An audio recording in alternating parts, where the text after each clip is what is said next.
In 1992, I think it was, I was at the Sundance Film Festival, and I was there with two films that I was in, Alexander Rockwell's In the Soup and Quentin Tarantino's Reservoir Dogs.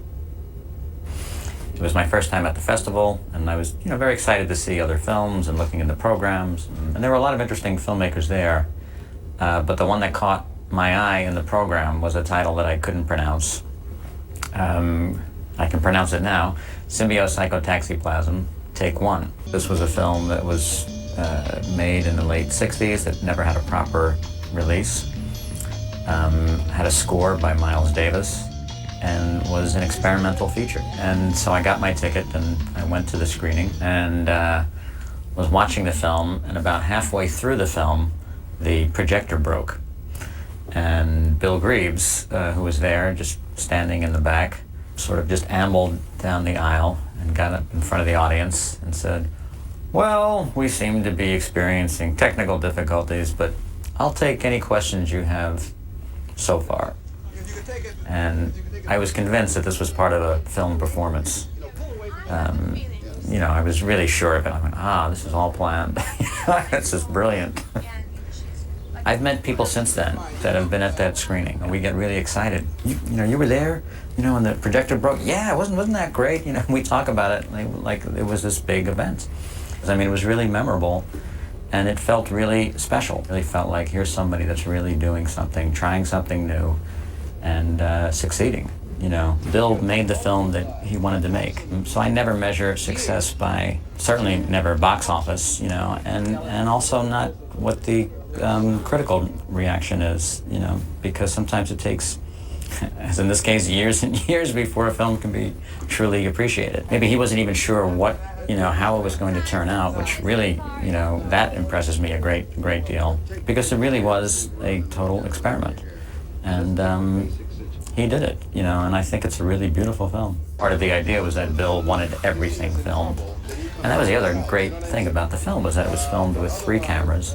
And you often had, a triple screen or a double screen. It was all filmed in Central Park. And everything around the film was in the film. Some people get turned off by that sort of seemingly, loose style of the 60s, or that it was just, it's like too far out there. Handheld shooting, and the camera is shaky on purpose, or zooming in and out, or a lot of times today, that stuff just seems forced, Bill was sort of ahead of his time in what he was doing back then. And nowadays you have so many things that are about the making of this and the making of that.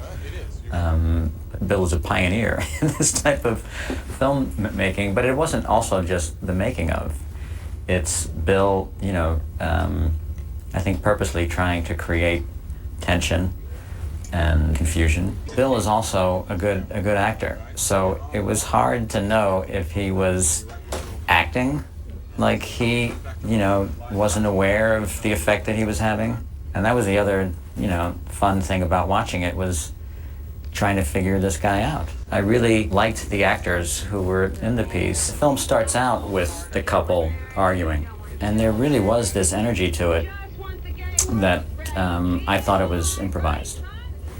But then you learn, throughout the film, because they do it so many times over and over and over, that it's scripted. I think Bill really encouraged them to take it to different places, and wouldn't just settle for, okay, your lines, and let's do it a few times. He really, he really did it a lot, and I think, by doing that, it starts to go into these other levels that you wouldn't really expect it to. So just, from an acting standpoint, I was really interested in the way that Bill was working with them.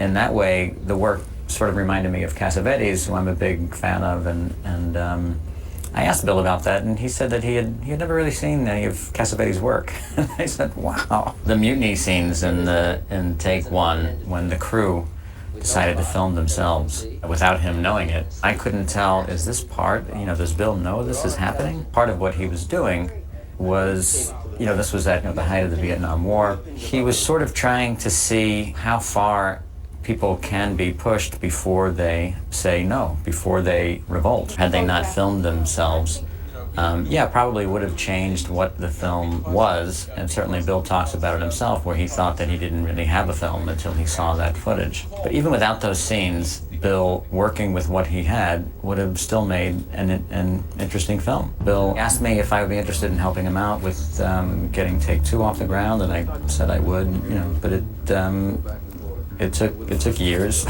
Sometimes these things do, to find the right people.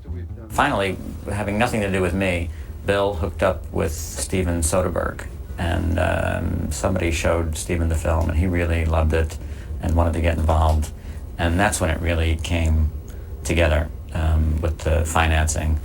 And so I was really grateful. And when he asked me to work on Symbio Take 2.5, I sort of didn't want to know too much about what he wanted to do, because I wanted to have that experience of going into it and really not knowing if he was up to something. And I asked Bill, I said, do you mind if I shoot some of this? I had the most fun that I've, probably ever had on a film, just shooting and following everybody around and sort of take direction, not as an actor, but as an operator. Because Bill would sometimes say, all right, Steve, now you just stay on this, and I'd say, all right, I have a job to do. It was important for me to support Bill because I like him so much, and I think what he does is important, And he's not only an experimental filmmaker, he makes a lot of documentaries that, show all over the world, and I think his work is really great. Especially in New York, there is a community, of filmmakers, directors, and actors who do like to support each other and, just keep each other going, So many people talk about making films or making something that's different or having, this wild idea and we're going to do this. Someday I'm going to do this, and Bill just goes out and he does it. And he does it in a way that, is really inclusive, and he's very passionate about what he does. And that's contagious, it's he has a real love for what he's doing. And so he is inspiring to me. And so I think somebody like him really deserves our support and our financing. When any filmmaker can really make the film that he wants to make and is true to his vision and is true to what he's sets out to do and does not compromise on the big things. In any film there's compromise, but filmmakers have to decide for themselves what's the line that they won't cross. Like, boy, if I give into this and if I give into that, then I'm really not making the film that I wanted to make. And certainly Bill, he makes the films that he wants to make. And so to me, he really is a truly independent filmmaker.